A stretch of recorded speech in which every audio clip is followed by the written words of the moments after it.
Trapped. Ow, ow, ow, woman. If I've told you once, I've told you 1,000 times. You can't lift me with one hand, however strong you think you are. You need to use both hands. Did they teach you nothing in nursing school?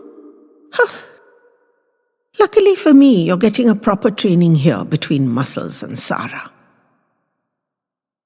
Oh, I feel so much more comfortable. Those pillows needed a good plumping up and a turning over.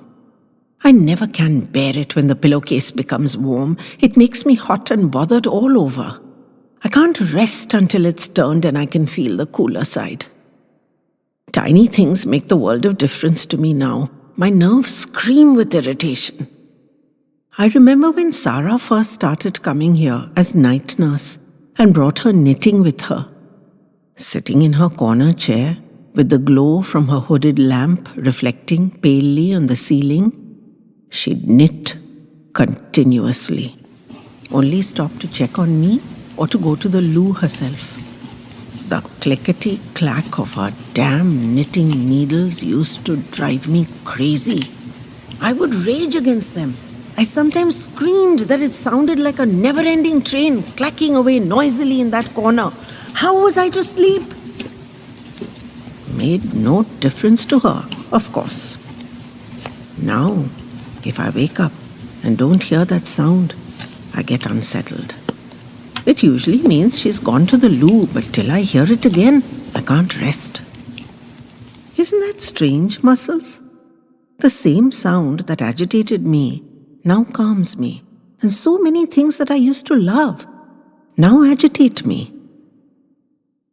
When you put your hand under my head like that and lift me up so you can look deep into my eyes, my heart just fills up and overflows. I know you love me, Muscles, and no man's love has been tested more, I know that. I'm just a crotchety old thing, and sometimes I shout and complain a lot, I know, but it's so frustrating that no one listens or understands. And if it wasn't for you, I'd have given up a long time ago. It's bad to be this way. Being here and not being here, there's no pretending it's not. But it's not all bad. Yesterday, when the kids were here, little Sweetie taught me how to make the font on a WhatsApp message come up in bold. Do you know how to do that? I'm sure you don't. But I do now. Fat lot of use it is to me, but I know how. That's the important thing. I always was curious about everything. And only you pander to my curiosity anymore. You still treat me the same, don't you, my love? Tell me what's going on, read me the news, discuss things with me, including my side of things, which you get right most of the time, you clever fella. I know you encouraged Bobby to bring his library book on Norse mythology here and read it aloud to me. I enjoyed that. And he loved it too. It was a magical way for me to share and connect with my grandson. He's always shy to talk to me. Sweetie never has a problem. You're a very smart fellow, Muscles. Have I told you that before? I know I have, but it bears repeating. You're so much tough muscle. People don't expect you to have a brain as well. That would be too many gifts in just one body. Brawn and brain both? But they don't know the half of it, do they, dearest? There's heart too. The biggest heart in the whole world. Who else would love me through all this? I'm sorry about that tantrum yesterday. I felt so ashamed of myself when I saw how upset you were. But really, a nurse is supposed to be like Sarah, or Pity, always observant. That's what you pay them so much for. And don't tell me they don't cost much, I know they do. I've heard others discuss it. Fools who think I can't hear them. That they're good, but they cost an arm and 2 legs. And that I'm damn lucky you're willing to shell out that kind of money to look after me. This idiot thinks that because I can't complain, she can do whatever she likes. Well, she can't. I'm hair trigger sensitive, much more than I was before, and everything has to be just right. The sponge water, the room temperature, the bed sheets. My body was sweating profusely. And what does she do? Gives me what she calls a nice hot sponge. A person with half an eye could have guessed I needed a cool sponge. But she doesn't like cool water, so it seems I can't have it either. I was in a rage of frustration, and she just didn't comprehend, thick as a block of wood. But you had me sorted in 2 seconds, didn't you, my love? I know it's just a few days, and Pity will be well and back again. I know you won't let her near me while she has the tiniest sniffle. I'll try to be good, I promise. Bobby and Sweetie have done really well in school, haven't they? I'm so proud of our grandchildren, truly I am. Sweetie drew me a card. Did you see it? Did that silly woman put it safely? She's not very good at art. Sweetie, I mean, not the nurse. Bobby's much better. Sweetie will be good at maths and science, I'm sure of it. She's so matter-of-fact and logical and straight arrow. And Bobby at literature and philosophy. He's a sensitive soul. He can sense unspoken things. He's intuitive, and even at this young age, he trusts his intuition to guide him correctly. Sometimes he climbs up here where I can see him and just stays there silently, holding my gaze for minutes on end. It fills my heart with delight. I feel he can see me. He can hear me. He knows the real me, the one that's trapped inside, locked in and can't get out. Even if tears roll out of my eyes, he doesn't stop. Sweetie would never do something like that. She's like a rabbit going hop, hop, hop from one thought to the next. Can't sit still for 2 minutes together. Whatever enters her head comes spilling straight out of her mouth. She says the most inappropriate things sometimes, Muscles. But I suppose I'm the safest person to say them to. It's not as if I can spread her secrets. She never stays where I can see her, but I have to be fully alert when she's talking.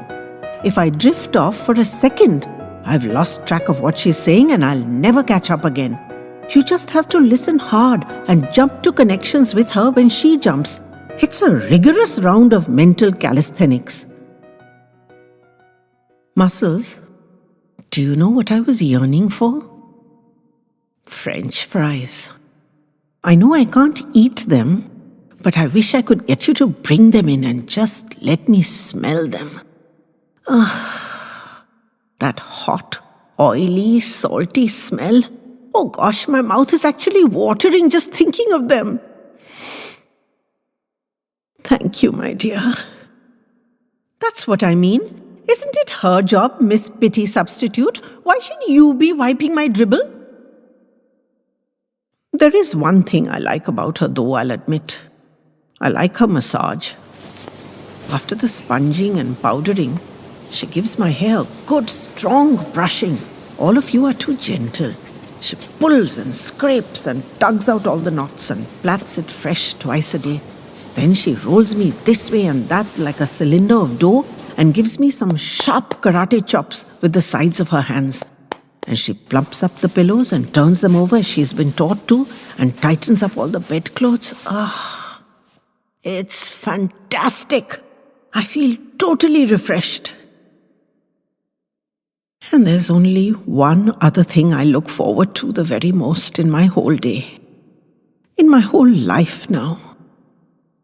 Oh, my dearest Muscles. How can I tell you how much I love these full body hugs?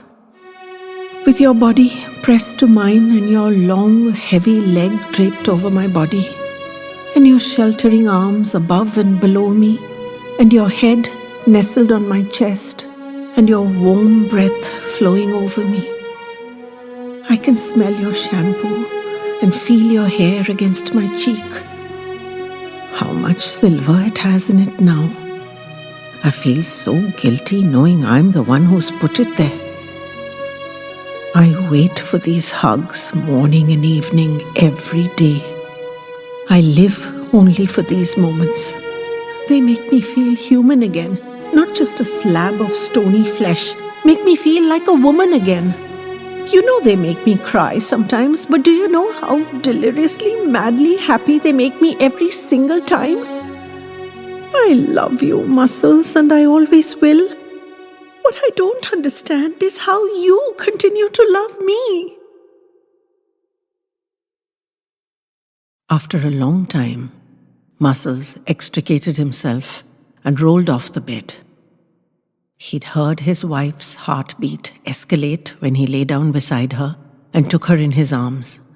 He'd held her immobile body through the jumps and skips her heart gave until it settled down into a steady, happy beat. And he'd stayed there in silence for a good long time until she was completely relaxed and fulfilled. Then he kissed her tenderly and looked deep into her still, unmoving eyes and said, "I love you, my darling. Nothing will ever change that." Just imagine if her mind was working and she was alert inside and could see and hear everything that went on around her. If she was trapped in there and couldn't get a message out telling him what she was feeling or what she needed. The most terrible punishment for a woman as alive and curious as she'd been. She couldn't talk. She couldn't eat or drink. She couldn't smile, though sometimes she cried, the fat tears rolling down her cheeks in long, continuous ribbons, often from no cause they could decipher. She couldn't move her limbs or her body or even her eyes. But perhaps she could see, and perhaps she could hear. They said she might. And definitely, she could feel his love. He absolutely knew that for sure. If it took 100 years, he'd be there for her and hope every day that perhaps today would be the day she'd break out. It could happen. It might happen. It had happened to others. Until then, he'd be there. He sat down beside her bed. He knew she couldn't see him when he sat there, so he held her hand as he opened the book to where he'd left it the last time and started to read aloud. They considered it deeply. It was a chance they might have to take. It had the potential to bring untold joy.